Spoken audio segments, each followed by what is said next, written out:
Wherever you go, whatever you do, throw a little at it. Omax, Vest and Briefs. மத்திய கிழக்கில் பல தசாப்தங்களாக நீடித்து வந்த நுணுக்கமான அதிகார சமநிலை சமீபத்திய இராணுவ பதற்றங்களால் கடும் சவால்களை எதிர்கொண்டு வருகின்றன. பிராந்திய அரசியல், மத உணர்வுகள், உலக வல்லரசு நாடுகளின் தலையீடு மற்றும் பாதுகாப்பு கணக்கீடுகள் என அனைத்தும் ஒன்றோடு ஒன்று பின்னி பிணைந்துள்ள இந்த சூழலில் வளைகுடா நாடுகள் மேற்கொண்டு வரும் எச்சரிக்கையான அணுகுமுறை அடுத்த கட்டத்தில் மத்திய கிழக்கின் நிலைப்பாட்டை தீர்மானிக்கக்கூடிய முக்கிய காரணியாக பார்க்கப்படுகிறது. கடந்த 3 தசாப்தங்களாக பஹ்ரைன், கத்தார், குவைத், ஓமன், ஐக்கிய அரபு அமீரகம் மற்றும் சவுதி அரேபியா போன்ற வளைகுடா நாடுகள் மத்திய கிழக்கில் நிலைத்தன்மையின் முகமாக கருதப்பட்டன. ஆனால் ஈரானின் சமீபத்திய ஏவுகணை மற்றும் ட்ரோன் தாக்குதல்கள் மூலம் அமெரிக்க இராணுவ தளங்கள் மட்டுமின்றி துபாய், அபுதாபி போன்ற நகரங்களில் உள்ள குடியிருப்பு மற்றும் தொழில்துறை பகுதிகளும் குறிவைக்கப்பட்டதால் அந்நாடுகளின் நிலைத்தன்மை படிமம் முற்றிலுமாக சிதைந்துள்ளது. அமெரிக்கா மற்றும் இஸ்ரேலின் கூட்டு இராணுவ நடவடிக்கையில் ஈரானின் உச்ச தலைவர் கமேனி கொல்லப்பட்டதற்கு பதிலடியாக இந்த தாக்குதல்கள் நிகழ்த்தப்பட்டதாக கூறப்படுகிறது. கமேனி ஈரானின் உச்ச தலைவராக மட்டுமல்லாமல் உலகம் முழுவதும் உள்ள ஷியா முஸ்லிம்களின் ஆன்மீக தலைவராகவும் பார்க்கப்பட்டவர்.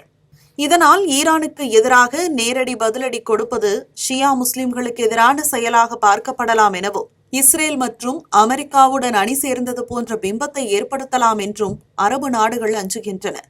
சன்னி முஸ்லிம்கள் பெரும்பான்மை கொண்ட இந்த வளைகுடா நாடுகளுக்கும் ஷியா முஸ்லிம்கள் பெரும்பான்மை கொண்ட ஈரானுக்கும் இடையே வரலாற்று போட்டி இருந்தாலும் கூட பல்வேறு காலகட்டங்களில் மத வேறுபாடுகளை கடந்து இந்த நாடுகள் ஒற்றுமையை பேணி காத்திருக்கின்றன.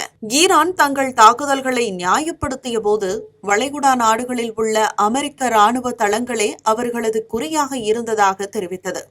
குறிப்பாக அபுதாபி அருகிலுள்ள அல் தஃப்ரா விமான தளம் அமெரிக்க விமானப்படைக்கு முக்கிய மையமாக உள்ளது.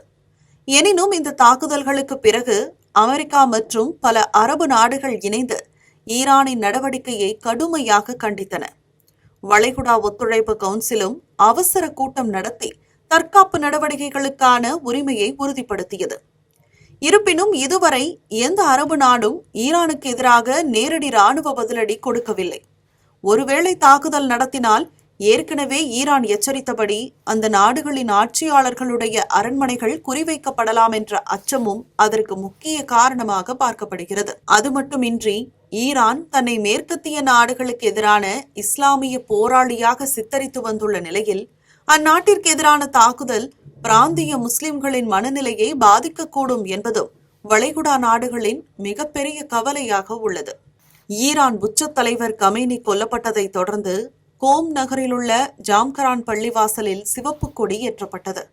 ஷியா முஸ்லிம்களின் மரபில் சிவப்பு கொடி என்பது தியாகிகளின் இரத்தத்தையும் பழிவாங்கும் உறுதியையும் குறிக்கும் ஒரு அடையாளமாக பார்க்கப்படுகிறது. இப்படியான உணர்ச்சி மிகுந்த சூழலில் எந்த ஒரு நாடாவது அவசரப்பட்டு இராணுவ நடவடிக்கையை முன்னெடுத்தால் அது பெரிய பிராந்திய மோதலாக மாற வாய்ப்பு அதிகமாக உள்ளது.